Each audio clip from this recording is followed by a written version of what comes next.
Choose any woman, Elder Thorn commanded, his raspy voice echoing off the vaulted marble ceiling of the high hall. Any woman of noble blood, Cassian. The pact needs a Luna, and our fractured borders require a treaty. Pick one, and let us be done with this charade. Alpha King Cassian stared at the glittering, perfumed line of high-born daughters. He despised them all. He despised the council even more.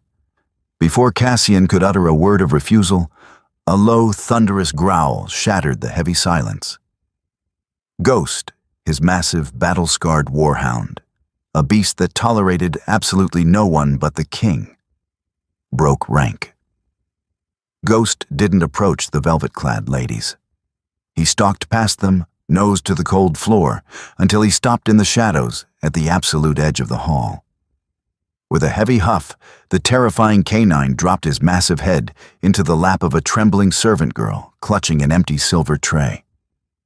The grand hall of the Obsidian Keep was a masterpiece of intimidation.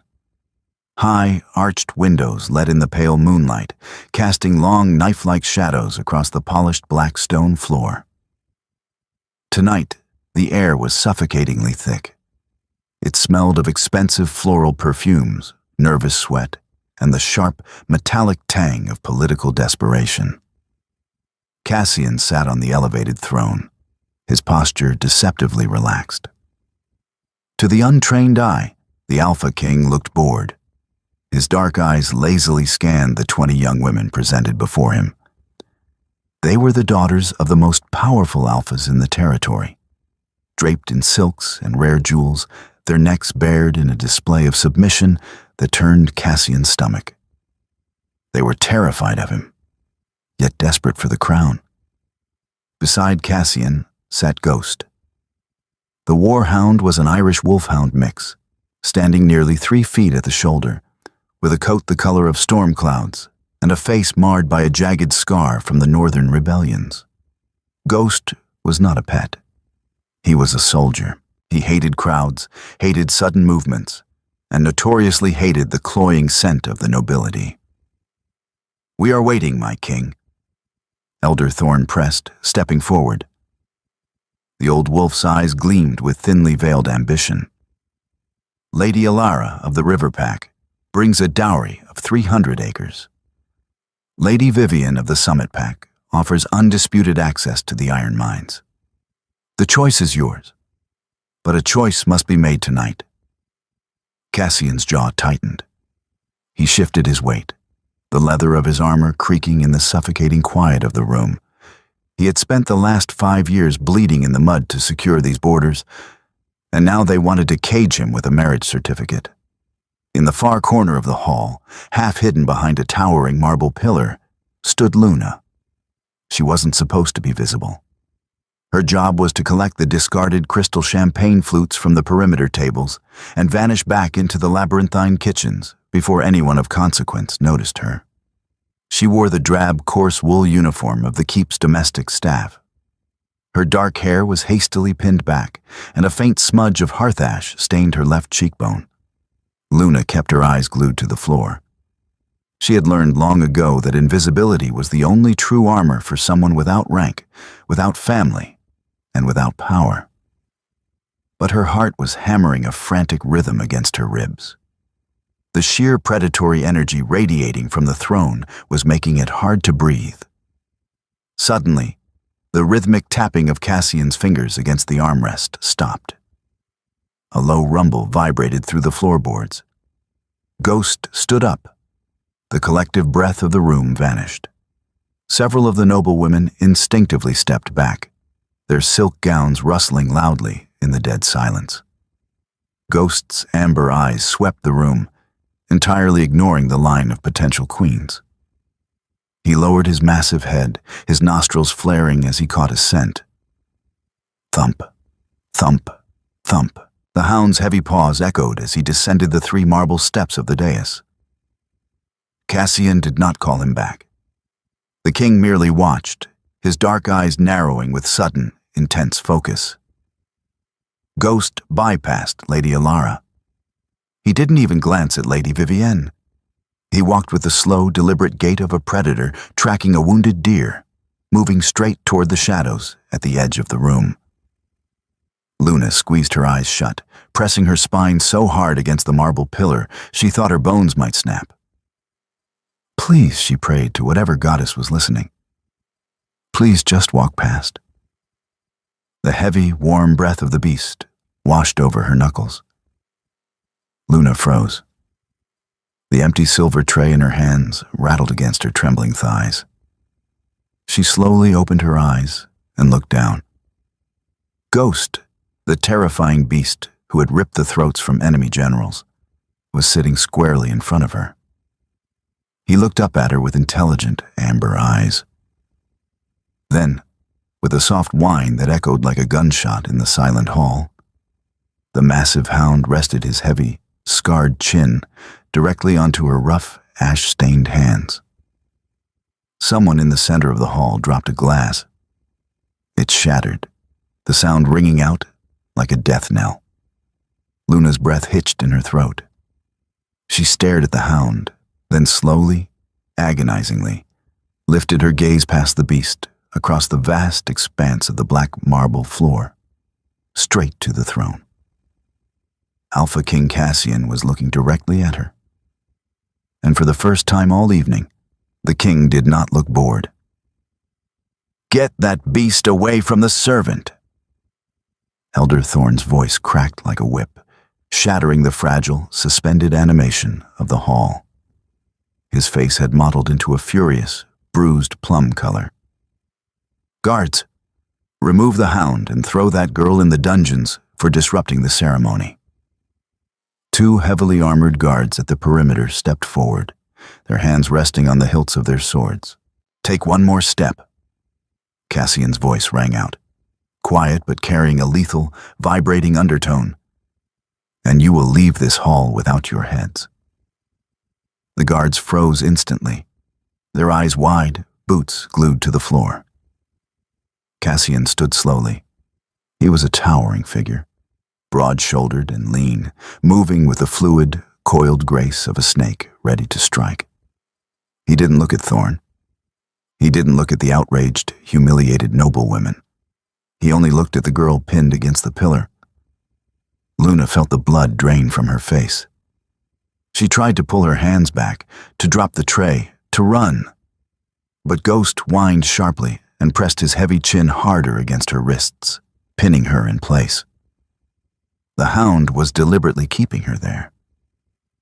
"Cassian, this is a mockery," Thorne sputtered, stepping into the king's path as Cassian descended the dais.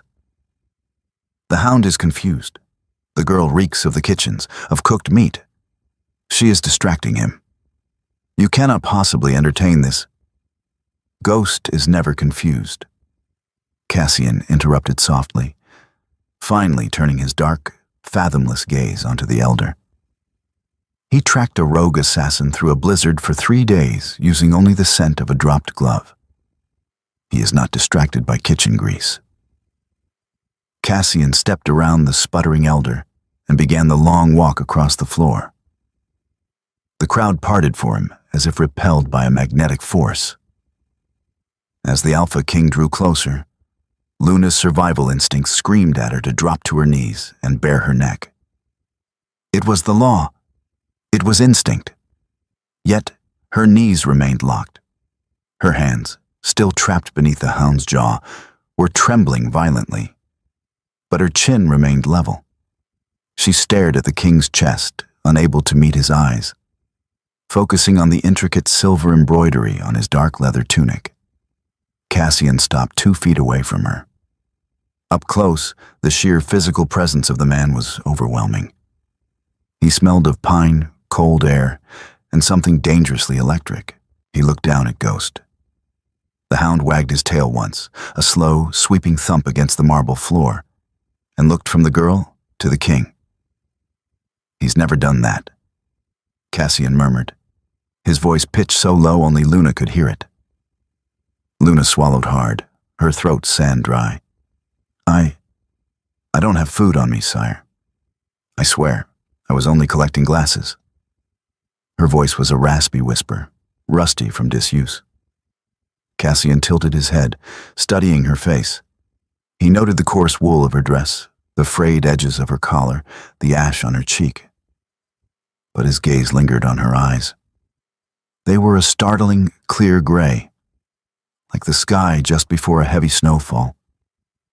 And despite the terror vibrating through her small frame, she wasn't crying. She wasn't pleading. "What is your name?" Cassian asked. "Luna, my king," she breathed.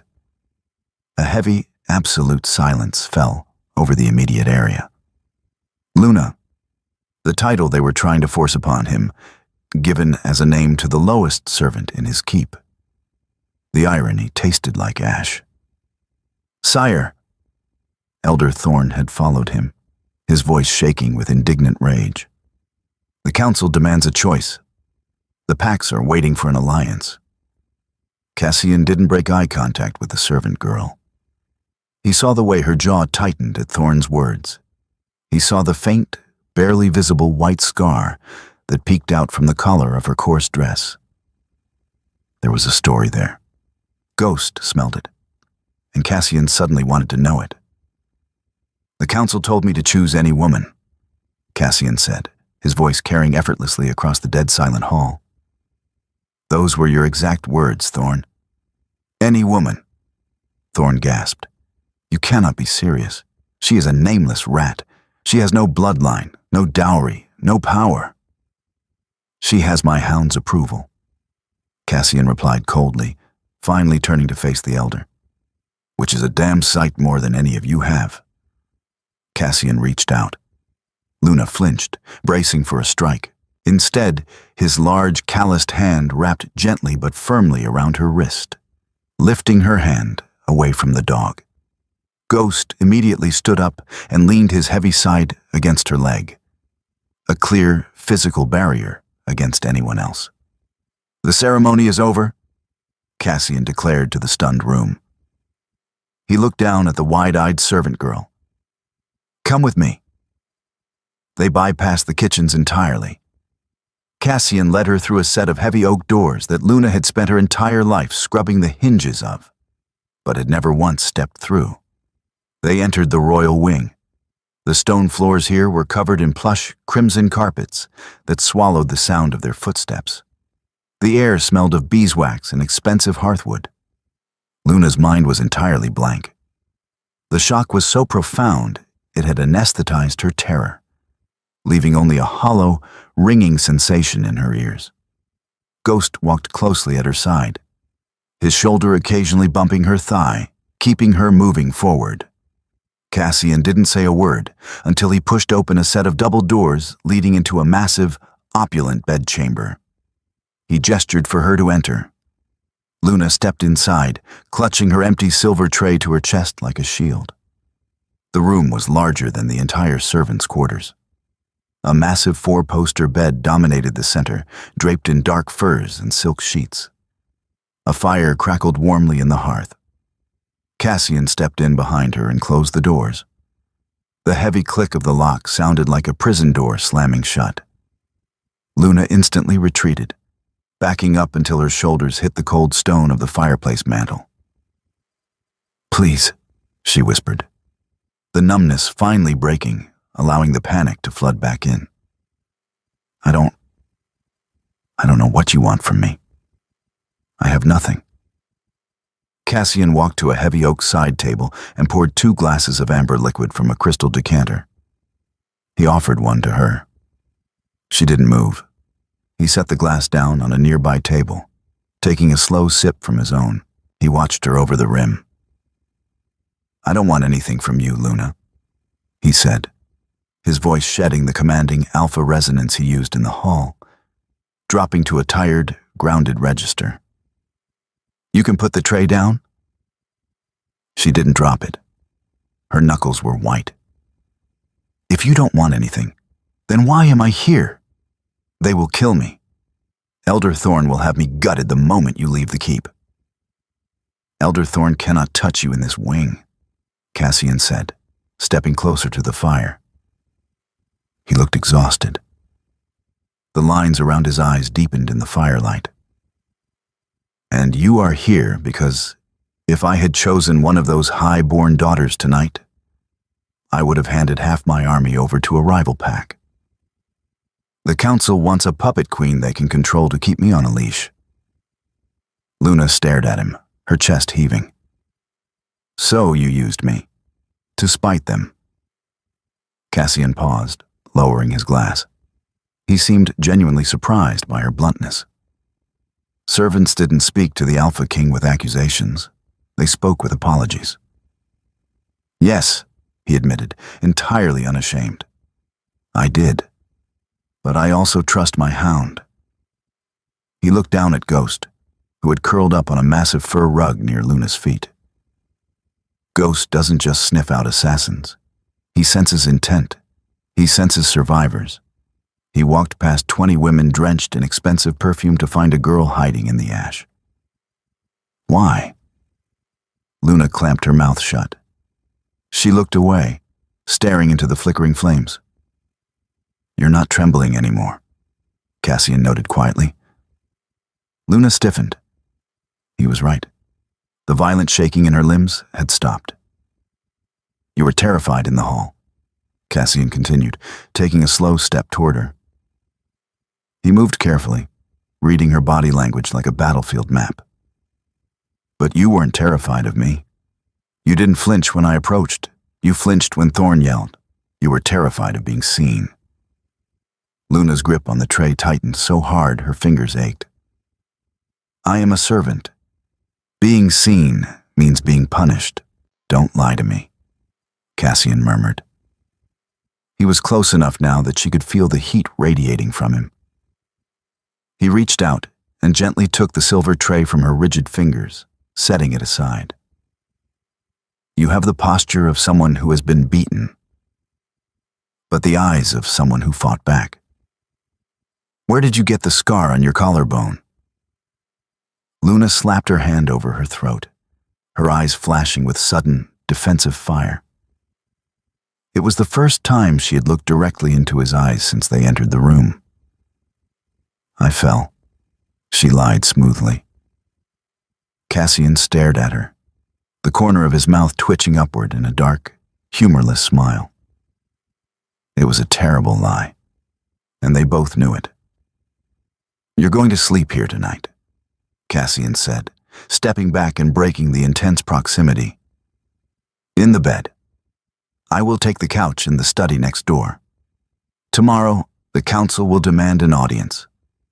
They will try to tear you apart with words. They will try to prove you are unfit, weak, and unworthy of the title. He turned and walked toward the heavy adjoining doors of the study.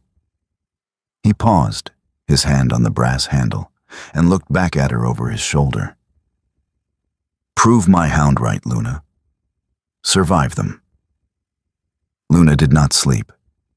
She spent the entire night sitting rigidly in the center of the massive, silk-draped bed, her knees pulled tight to her chest.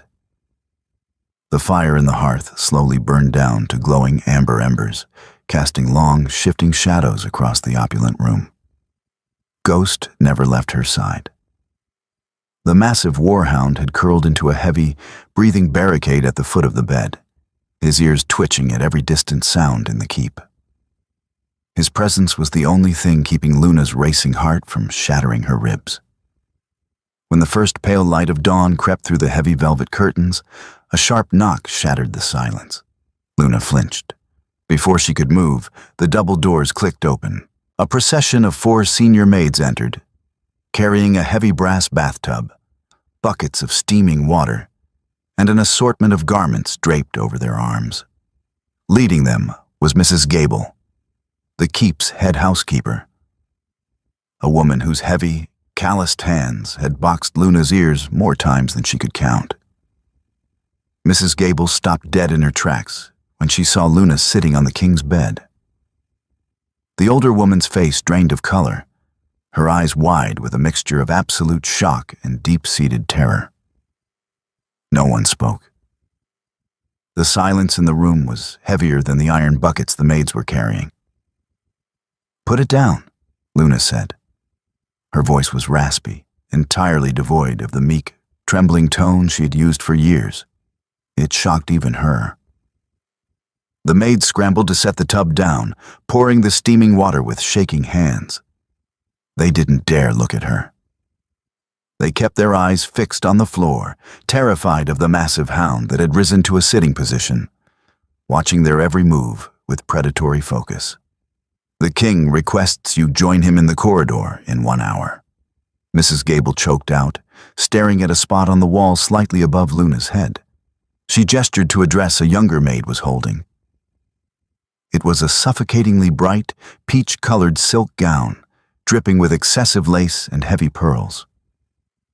It was the kind of dress a noblewoman wore to look harmless, delicate, and entirely decorative. It was a cage made of thread. Luna looked at the dress, then at Mrs. Gable. "I am not wearing that." Mrs. Gable blinked, her strict composure fracturing. It was selected by Elder Thorne's wife. "It is the customary attire for a prospective." "I said no," Luna interrupted, her voice dropping a fraction of an inch, taking on a cold, flat edge she didn't know she possessed. Ghost let out a soft, low rumble in the back of his throat. The maids collectively took a step back. Luna slid off the bed. Her bare feet hit the thick crimson carpet. She walked past the trembling women and opened the king's massive oak wardrobe. It was filled with Cassian's dark, severe clothing. Tucked in the very back, almost forgotten, was a woman's riding habit. It was charcoal gray, made of thick, durable wool, with leather reinforcements at the elbows and a high, stiff collar. It had likely belonged to Cassian's mother, the late queen, a woman known more for her prowess in the saddle than her patience for court politics. Luna pulled it out. "I will wear this. Leave the room." 30 minutes later, the heavy doors of the bedchamber opened. Cassian was waiting in the corridor, leaning against the stone wall. He wore his formal alpha regalia, a dark, perfectly tailored coat with silver pauldrons that broadened his already imposing shoulders. He looked like a man preparing to walk onto a battlefield, not a council meeting. He turned his head as the door clicked shut. His dark eyes swept over her, taking in the severe lines of the charcoal riding habit. The dark fabric made her pale skin look almost luminous, and the high collar perfectly concealed the white scar on her neck. She had braided her dark hair tightly against her scalp, offering no loose strands to be grabbed. She looked stripped down, sharp and intensely pragmatic.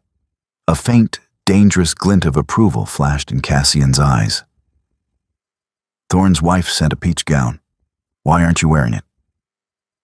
"Because peach is the color of bruised fruit," Luna replied evenly, forcing herself to meet his gaze. "And I have no intention of looking bruised for your counsel." Cassian's jaw twitched. For a fraction of a second, the Alpha King looked like he wanted to smile. "Ghost," he commanded softly.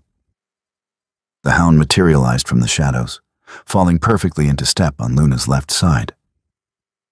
"Stay close to me," Cassian said, his voice dropping to a low, commanding register that sent a shiver down her spine.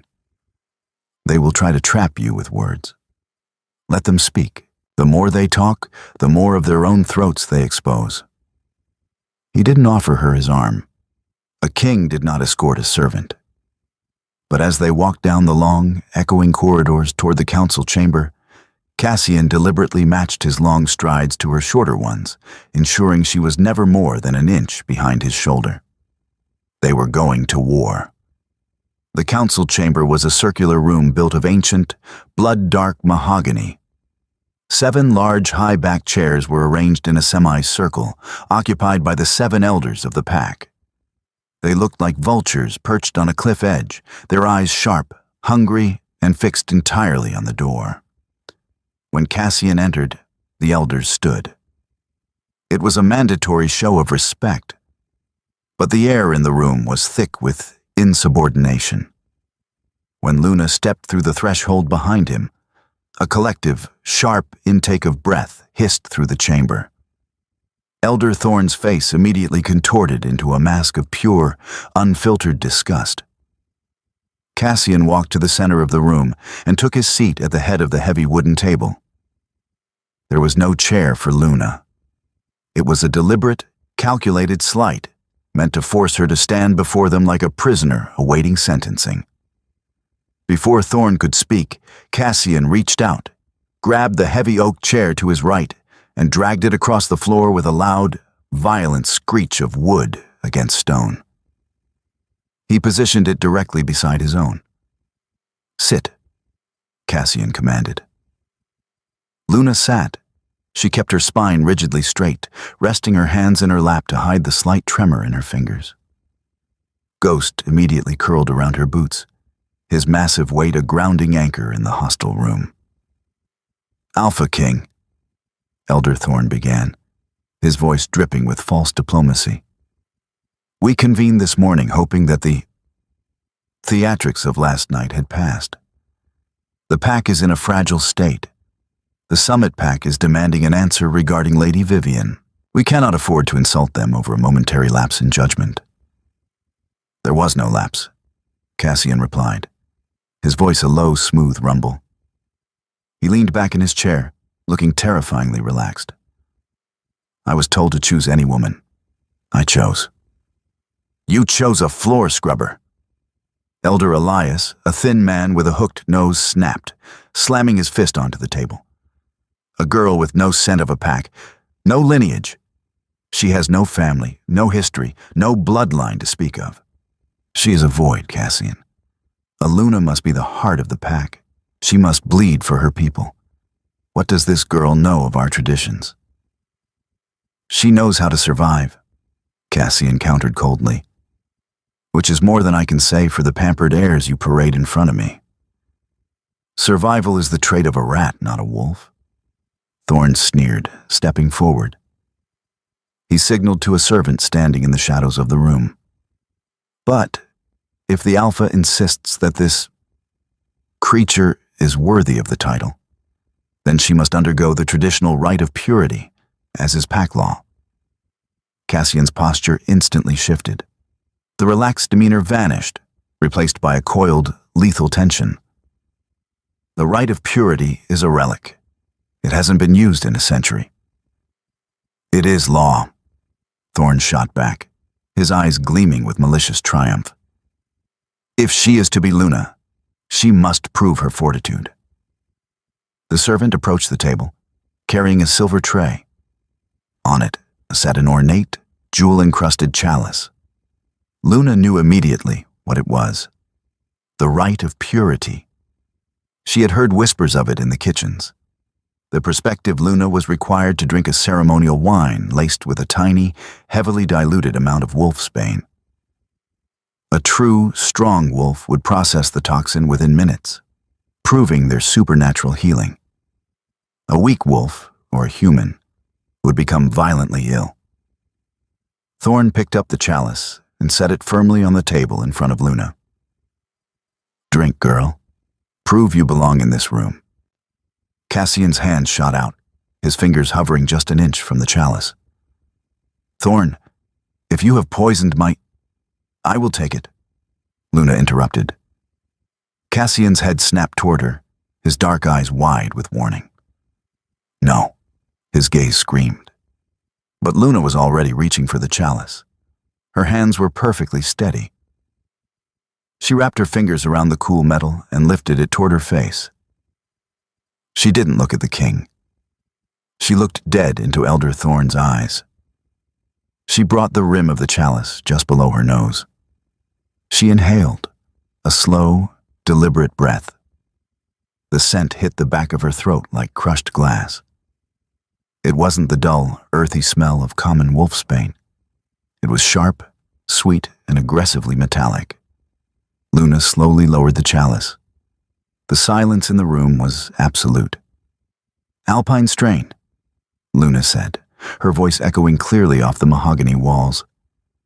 "Harvested late in the season, likely after the first frost, which doubles its toxicity. Mixed with a base of fermented elderberry to mask the bitterness." Thorn's smug expression faltered, a flicker of genuine shock cracking his composure. Luna gently set the chalice back onto the silver tray. She didn't take her eyes off Thorn. A ceremonial dose requires 3 crushed petals per gallon of wine. This chalice contains the distilled oil of the root. It is not a test of fortitude, Elder Thorn. It is a kill dose. 3 sips would stop a grown alpha's heart in 4 minutes. The silence that followed her words was so profound, it felt like a vacuum. Cassian stared at her, his chest rising and falling with slow, heavy breaths. Then, with terrifying calmness, the Alpha King stood up. He picked up the silver chalice. He walked around the table until he was standing directly in front of Elder Thorn. The older man shrank back into his chair, the blood completely draining from his face. "Is she wrong, Thorn?" Cassian whispered, his voice vibrating with a lethal, suppressed roar. Thorn opened his mouth, but no sound came out. Cassian turned his hand, pouring the poisoned wine directly onto the polished mahogany table in front of the elder.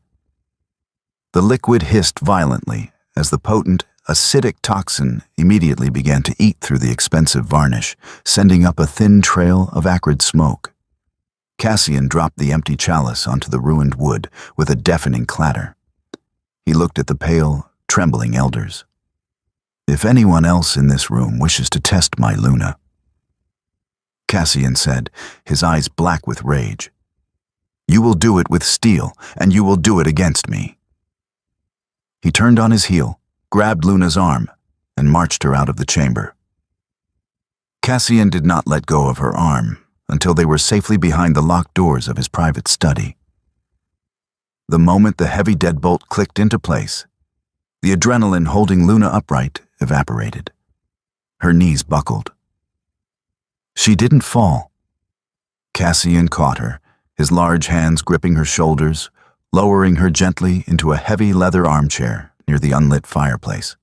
Ghost immediately pressed his large head into her lap, whining softly. Luna buried her trembling hands in his thick gray fur, her breathing ragged and shallow. She had just accused the most powerful elder in the territory of attempted murder. The reality of her actions was crashing down on her like a collapsing roof. Cassian walked to the far wall, his movements sharp and agitated. He poured 2 fingers of whiskey into a glass, walked back, and pressed it firmly into her shaking hands. "Drink," he ordered. It wasn't a request. Luna brought the glass to her lips. The amber liquid burned a hot, cleansing trail down her throat, settling the violent shivering in her chest. Cassian pulled up a chair and sat directly across from her. He leaned forward, resting his elbows on his knees. The rage from the council room was gone, replaced by an intense, burning curiosity that felt far more dangerous. "How?" Cassian began, his voice low and deliberate. "Does a kitchen maid know the exact distillation process of Alpine wolfsbane?" Luna stared at the amber liquid at the bottom of her glass. She knew this moment was coming. The moment she spoke in that room, she had shattered the illusion of the invisible, ignorant servant. "I asked you a question, Luna." Cassian pressed softly. He reached out, his long fingers gently but firmly tilting her chin up so she was forced to look at him. His touch was warm, calloused, and surprisingly gentle. "You didn't just smell poison. You identified its harvest season. You identified the root oil. That is knowledge kept strictly by pack apothecaries and assassins." "If I tell you," Luna whispered, her voice cracking, "you will look at me the same way Thorn does, like I am a threat. Thorn tried to kill you because you disrupted his political game," Cassian replied, his thumb lightly brushing the edge of her jaw. "I am trying to keep you alive. I cannot do that if I am fighting in the dark. Tell me who you are." Luna closed her eyes. The phantom smell of smoke and burning pine filled her memory, a nightmare she had spent 7 years trying to outrun. You told the council I had no pack scent, Luna said quietly, opening her eyes to meet his piercing gaze. You're right. I use a lye soap mixed with dried sage to strip my scent every morning. I've done it since I was 16. Cassian frowned, his dark eyebrows drawing together. Why? Because if Elder Thorn ever caught my true scent, she breathed, the confession tearing out of her chest, he would know he failed to finish the job 7 years ago. Cassian went completely still. The air in the study seemed to drop 10 degrees. My name is Luna, she continued, her voice gaining strength, fueled by a decade of buried grief. But my father was Silas, the alpha of the Silverpine Pack. Cassian's eyes widened, a rare show of genuine shock. Silverpine. It was a small, peaceful pack located deep in the northern valleys. 7 years ago, they had been wiped out by a rogue faction. No survivors. It was the tragedy that had ignited the border wars Cassian had spent the last 5 years fighting. Silverpine was destroyed by rogues, Cassian said, his voice dropping to a harsh whisper. There were no rogues, Luna said, a single tear breaking free and cutting a hot path down her pale cheek. She didn't bother wiping it away. They were obsidian warriors, wearing unmarked armor. They slaughtered my father. They burned our apothecaries, where I had trained under my mother. I escaped through the root cellar. She looked at Cassian, her gray eyes hard as steel. I didn't run away from the monsters, Cassian. I hid inside their house. Because the man who ordered the strike on my pack is sitting in your council chamber. Before Cassian could process the massive, earth-shattering weight of her confession, a frantic, heavy pounding echoed against the study door. Sire! A muffled voice yelled from the corridor. Sire, open the door. It's urgent. Cassian swore under his breath. He stood up, giving Luna one last, intense look, a look that promised this conversation was far from over. Before he crossed the room and threw the deadbolt. General Kyle, Cassian's second in command, stood in the doorway. The hardened warrior looked unusually pale. What is it? Cassian demanded. It's the Summit Pack, sire, Kale said, breathing heavily. Lady Vivian's father received word of the ceremony. He considers your rejection an act of war. He has blockaded the iron mines and mobilized his northern borders. Kale swallowed hard, glancing nervously past Cassian to where Luna sat by the fireplace. He says he will not stand down. Kale finished grimly. Unless you hand over the servant girl to face Summit justice for insulting their bloodline. Cassian stared at General Kale through the narrow crack of the study door. The air in the corridor felt heavy, thick with the impending threat of a two-front war. The Summit Pack was the largest military force in the Northern Territories. Their iron mines supplied half the region's weapons. A blockade was a death sentence for their economy. A mobilization was a promise of slaughter. Tell the Summit envoy to hold his position at the border, Cassian said, his voice deadly calm, devoid of the panic Kale clearly expected. Tell him that if Lady Vivian's father wishes to declare war over a bruised ego, he will find my armies ready to meet him at the Valley Pass. Kale's eyes widened. Sire, with respect, over a servant? We are already fractured. The Council will not support a war against Summit. They will demand we hand the girl over. The Council does not command my armies, Kale. I do. Cassian's jaw set into a rigid, unforgiving line. Mobilize the vanguard. Double the watch on the northern perimeter. And Kale? Yes, sire. Do not let Elder Thorn leave the keep. Post your most trusted men at the gates. No one goes in or out without my explicit seal. Kale hesitated, glancing nervously at the doorframe. But the terrifying absolute authority radiating from his king silenced any further objections. He pounded his fist over his heart in a sharp salute and vanished down the corridor. Cassian closed the heavy oak door, sliding the deadbolt back into place with a definitive clack. He turned back to the room. Luna was still sitting in the leather armchair, her knuckles white as she gripped the glass of whiskey. She looked terrifyingly small against the massive furniture, but her gray eyes were clear, focused, and unblinking. She had heard every word. "You are going to fight them," Luna whispered, the reality of it washing over her. "You are going to drag your people into a war just to keep me here. I am not going to war over a servant," Cassian replied, walking slowly back toward the fireplace. He stopped in front of her, his towering frame casting a long shadow across her face. "I am going to war because the Summit Pack thinks they can dictate who sits beside me on the throne. And because the man pulling their strings is sitting in my council chamber." Cassian knelt, bringing himself down to her eye level. It was a shocking gesture of equality from an alpha king. Ghost immediately rested his chin heavily on Cassian's knee, letting out a soft, approving huff. "You said Thorn ordered the strike on Silverpine," Cassian said, his voice dropping to a low, intense hum. "You said you hid in the root cellar. You watched them burn your home.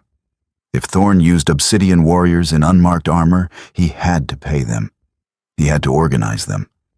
A man like Thorn doesn't leave a blood trail unless he thinks it's completely covered." Luna swallowed hard, the ghost of burning pine and copper filling her senses. He covered it well, but he didn't cover everything. Cassian's eyes sharpened. "What do you have?" "When I crawled out of the ashes 2 days later," Luna began, her voice trembling slightly before smoothing into cold iron, "I found the body of the mercenary commander. My father had fought him. My father died, but he managed to sever the man's arm before he fell." Cassian remained perfectly still, letting her speak, letting the buried trauma breathe the air for the first time in 7 years. "The commander carried a leather satchel," Luna continued. "Inside was a ledger of payments, written in cipher, and a heavy gold signet ring used to seal the orders. It bore the crest of the Thorn estate." Cassian's breath hitched. A signet ring. That was indisputable proof of treason. "Where is it?" "When I fled south and integrated into your keep's servant quarters, I knew I couldn't keep it on me. I was subjected to random searches by Mrs. Gable every month," Luna explained. She looked toward the heavy stone floor beneath their feet. "I buried it, deep in the old catacombs beneath the keep's eastern wing, in the crypts of the first alphas." Cassian stood up slowly, a dark, dangerous energy radiating from his shoulders. "Thorn is pushing the Summit Pack into a frenzy to force my hand. He wants me distracted by a border war so he can orchestrate a coup from within. If we have that ring, we can cut the head off the snake," Luna finished, standing up to join him. She didn't look like a trembling maid anymore. She looked like the daughter of an alpha. But the eastern wing is guarded by Thorn's personal sentries. He claimed it as his family's private meditation grounds 3 years ago. Cassian smiled. It was not a kind smile. It was the smile of a predator that had just found the scent of blood. "They are about to find out," Cassian whispered, "that I do not ask permission to walk in my own house." The descent into the catacombs was suffocatingly dark. The air tasted of ancient dust, damp stone, and forgotten secrets. Cassian led the way, carrying a single dimly burning iron lantern that cast long, monstrous shadows against the curved stone walls. Luna walked directly behind him, her footsteps light and practiced from years of moving unseen through the keep. Ghost brought up the rear, his massive paws completely silent on the uneven cobblestones, his amber eyes scanning the darkness with lethal precision. They had bypassed Thorn's surface guards easily enough. Cassian knew the hidden servant corridors better than the elders ever would. But down here, in the labyrinthine crypts, the silence was oppressive. "How far?" Cassian murmured, his voice barely a breath. "Third corridor on the left," Luna whispered back, pointing toward an arched doorway draped in thick, silvery cobwebs. "The tomb of Alpha Valerius. There is a loose stone behind his sarcophagus." They moved swiftly. The temperature dropped significantly as they entered the ancient burial chamber. The heavy stone sarcophagus dominated the center of the room, covered in thick layers of dust. Luna immediately dropped to her knees behind the monument, running her fingers along the base of the damp stone wall. She counted the bricks from the corner, 3 over, 2 down. She pressed her palms against a seemingly solid block of granite and pushed. With a harsh, grinding scrape, the stone slid backward. From the dark cavity, she pulled a small, heavy iron lockbox. Cassian held the lantern closer as Luna flipped the rusted latch. The hinges shrieked in protest. Inside, wrapped in a piece of scorched, blood-stained cloth, was a thick leather ledger. Resting on the top of it was a heavy gold ring, the unmistakable crest of a coiled serpent stamped into its face, the ancient sigil of the Thorn bloodline. "He's a dead man," Cassian breathed, staring at the gold ring. He reached out, his large fingers carefully picking up the undeniable proof of high treason. Before Cassian could secure the ring in his coat, a sharp metallic shing echoed through the crypt. It was the sound of a sword being drawn from a scabbard. Ghost erupted into a deafening, terrifying roar, lunging forward into the darkness. "Hold him!" a harsh voice shouted from the corridor. 3 men stepped into the dim light of the lantern. They wore the dark, unmarked leather armor of rogue mercenaries. But Cassian recognized the leader instantly. It was Marcus, the captain of Elder Thorn's personal guard. "Well, well," Marcus sneered, his sword gleaming in the low light. Elder Thorn suspected the little rat might try to dig up her buried treasures. "He told us to keep an eye on the crypts." Cassian slowly set the lantern on the sarcophagus. He didn't draw a weapon. He didn't need to. He simply stepped in front of Luna, his body a massive, impenetrable wall between her and the mercenaries. "Marcus," Cassian said, his voice terrifyingly calm, "you are standing in the crypts of my ancestors, drawing steel on your king. Do you understand what happens next?" "I understand that you've gone mad, sire." Marcus spat, signaling for his 2 men to fan out. Choosing a servant over the packs, risking war with Summit. Elder Thorn is simply doing what is necessary for the survival of the Obsidian Pack. "We will tell the council you were ambushed by rogues in the dark." Marcus lunged. He never made it halfway across the room. Ghost hit the captain like a freight train of muscle and teeth. The massive hound tackled Marcus to the ground, his powerful jaws snapping shut around the man's sword arm with the sickening crunch of breaking bone. Marcus screamed, his weapon clattering uselessly across the stone floor. The other 2 guards froze, horrified by the sheer brutality of the hound. That second of hesitation was all Cassian needed. The Alpha King moved with a blur of coiled, predatory speed. He closed the distance to the second guard, dodging a wild, panicked swing of a broadsword. Cassian's fist connected with the guard's throat with a devastating crack, sending the man collapsing to the floor, gasping for air. The third guard dropped his weapon instantly, throwing his hands in the air and falling to his knees, his eyes wide with absolute terror. Cassian stood breathing heavily, adjusting the cuffs of his coat as if he had merely swatted a fly. He looked down at the whimpering captain pinned beneath Ghost's massive paws. "You chose the wrong Alpha, Marcus," Cassian said coldly. He turned to the trembling third guard. "Get up. You are going to carry your captain to the Great Hall. And you are going to tell the council exactly who sent you down here." Cassian turned back to Luna. She was clutching the iron lockbox to her chest, her eyes wide but surprisingly calm. She had seen worse violence the night her pack fell. She was not a fragile noblewoman. She was a survivor. "Wash your face," Cassian told her, his dark eyes burning with a fierce protective fire. "Wash the lie out of your hair. Let them smell exactly who you are. We end this tonight." The great hall was in a state of chaotic uproar. Elder Thorn stood at the head of the heavy mahogany table, surrounded by the remaining elders and the heavily armed envoy from the summit pack. The envoy, a massive, scarred warrior named Corin, looked furious, demanding answers that Thorn was expertly spinning into a web of deceit. "I assure you, Commander Corin," Thorn was saying smoothly, his hands raised in a placating gesture. "The king is unwell. The trauma of the border wars has broken his mind. He has locked himself away with a lowly servant girl while your borders are insulted. The council is prepared to step in and assume provisional control. We will hand the girl over to your justice, and the treaty with Lady Vivienne will proceed." "You will hand over nothing," a voice boomed like a crack of thunder. The heavy double doors of the great hall violently slammed open, shattering the wood against the stone walls. Cassian strode into the room.